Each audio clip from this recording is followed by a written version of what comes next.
कांग्रेस ने संविधान की परवाह नहीं की, बाबा साहब आंबेडकर की परवाह नहीं की। जब कर्नाटका की बीजेपी सरकार ने, जब हमें मौका मिला तो हमने पहला काम किया, उन्होंने जो एससी एसटी से छीन करके मुस्लिम कोटा निकाला था उसको हमने खत्म कर दिया और जिनका हक था उनका हित सुरक्षित रखा। तो कांग्रेस पूरे देश में आग बबूला हो गई। ये मोदी समझता क्या है? अरे मोदी संविधान को समझता है, मोदी संविधान को समर्पित है, मोदी बाबा साहब आंबेडकर की पूजा करने वाला व्यक्ति है। साथियों, सच्चाई ये है कि कांग्रेस और इंडिया अलायंस जब सत्ता में था तो ये लोग दलितों पिछड़ों के आरक्षण में सेंधमारी करके वोट बैंक पॉलिटिक्स के लिए उनकी खास जमात को अलग से आरक्षण देना चाहते थे, जबकि संविधान इसके बिल्कुल खिलाफ है। आरक्षण का जो हक बाबा साहब ने दलित, पिछड़ों और आदिवासियों को दिया, कांग्रेस और इंडिया अलायंस वाले उसे मजहब के आधार पर मुसलमानों को देना चाहते थे। मैं कांग्रेस को पूछना चाहता हूं, क्या कांग्रेस ऐलान करेगी कि संविधान में दलितों, पिछड़ों के आरक्षण को, आदिवासियों के आरक्षण को कम करके वो इसे मुसलमानों को नहीं बांटेंगे? जरा वह देश की जनता को वादा करो। कांग्रेसी जहां भी आए, आपको मोहल्ले में आ जाए, आपके घर में मिलने आ जाए, जरा खड़े रख करके पूछो, कर्नाटका, आंध्र जैसे राज्यों में इन्होंने आरक्षण को मजहब के आधार पर बांटने का खेल क्यों शुरू किया था? साथियों, कांग्रेस की इन साजिशों के बीच मोदी आज आपको खुले मन से गारंटी दे रहा है, दलितों, पिछड़ों और आदिवासियों का आरक्षण न खत्म होगा। ये मोदी की गारंटी है।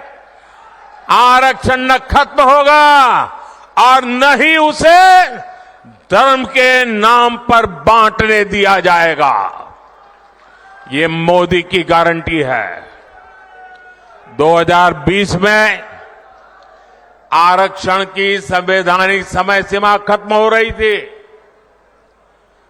और उस समय आपने मोदी को सेवा के लिए बिठाया हुआ था। ये मोदी है जिसने दलितों, आदिवासियों का आरक्षण और 10 साल के लिए बढ़ा दिया था। साथियों, कांग्रेस कभी भी विकास के मुद्दे पर चुनाव नहीं लड़ती। कांग्रेस पार्टी ने इतने दशकों तक आपको पीने के साफ पानी जैसी जरूरत तक से वंचित रखा। बीजेपी सरकार ने हर घर जल पहुंचाने के लिए जल जीवन मिशन शुरू किया, लेकिन राजस्थान में कांग्रेस सरकार ने उसमें भी हजारों करोड़ रुपए का भ्रष्टाचार कर दिया। कांग्रेस ने राजस्थान के लिए सबसे जरूरी ईआरसीपी प्रोजेक्ट को भी पास नहीं होने दिया। ये भाजपा सरकार ने, हमारे भजनलाल जी की मेहनत ने 3 महीने के अंदर ही ईआरसीपी परियोजना को पास कर दिया। ईआरसीपी का बहुत बड़ा लाभ टोंक, सवाई माधोपुर को मिलने वाला है। इसका बड़ा लाभ यहां के किसानों को होगा। यहां सवाई माधोपुर, टोंक जिले में पीएम किसान सम्मान निधि के करीब 1100 करोड़ रुपए सीधे ट्रांसफर किए गए हैं। राजस्थान में गेहूं का समर्थन मूल्य भी बढ़ाया गया है। साथियों, कांग्रेस को आधुनिक इंफ्रास्ट्रक्चर के निर्माण से भी एलर्जी है। ये बीजेपी है, आज पूरे देश में आधुनिक इंफ्रास्ट्रक्चर बना रही है। देश का सबसे बड़ा दिल्ली मुंबई एक्सप्रेसवे सवाई माधोपुर से होकर के गुजर रहा है। सरकार ने जयपुर सवाई माधोपुर रेलवे लाइन के दोहरीकरण की मंजूरी भी दे दी है। हमने दौसा गंगापुर सिटी से जुड़ी हुई रेलवे लाइन का दशकों से लंबित काम भी पूरा किया है। इस क्षेत्र में इलाज की बेहतर सुविधाओं के लिए एक मेडिकल कॉलेज भी बनाकर तैयार हो रहा है। साथियों, 24 के 20 चुनाव में राजस्थान में ये मेरी आखिरी सभा है। अब 26 अप्रैल को अगले चरण का मतदान है। बीते दिनों मुझे राजस्थान के अलग अलग क्षेत्रों में जाने का मौका मिला है। अब कल शाम को तो शायद आपका प्रचार अभियान भी पूरा हो जाएगा। ये मेरी आखिरी सभा है। राजस्थान के मध्य सभी क्षेत्रों के लिए मैं उनके आशीर्वाद की कामना करता हूं, अधिकतम मतदान की कामना करता हूं। शादी ब्याह के दिन है, गर्मी भी बहुत है और ऐसे में हम राष्ट्र कर्तव्य न भूले, लोकतंत्र के हमारे दायित्व को न भूले, अधिकतम वोट करें, ये मेरा आग्रह रहेगा। आपने मुझे राजस्थान की यात्रा में मैंने देखा है, भरपूर आशीर्वाद दिया है। ये आपका ये आशीर्वाद मेरी पूंजी है। आपके सपने मेरे अपने हैं। विकसित भारत के सपने को पूरा करने के लिए मेरा भी हर पल हर क्षण देश के लिए है।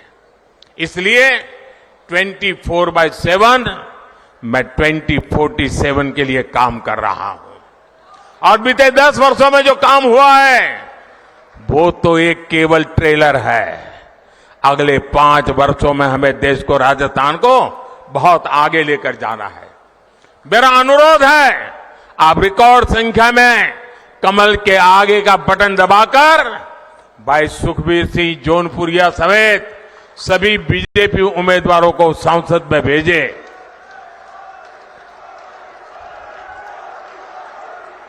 और ये हमारे जौनपुरिया जी सामान्य इंसान नहीं है।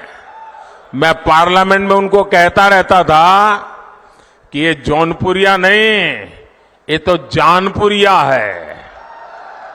ये जान भर देते हैं, जहां भी पहुंचते हैं जान भर देते हैं। ऐसे हमारे जौनपुरिया जी को, और आपका एक एक वोट सीधा मोदी को जाने वाला है। और मोदी आपके पास वोट मांगने आया है। आपको एक और काम करना है, करोगे? करोगे? घर घर जाकर कहना, मोदी जी आए थे, हर परिवार के लोगों को मोदी जी ने प्रणाम भेजा है, मेरा प्रणाम पहुंचा दोगे? मेरे साथ बोलिए, भारत माता की, भारत माता की। जो लोग अभी भी आ रहे हैं, मैं पहले से उनकी क्षमा मांगता हूं। मुझे जल्दी जाना पड़ रहा है, इसलिए मैं उनका इंतजार कर रहा हूं। ऐसा संभव नहीं था।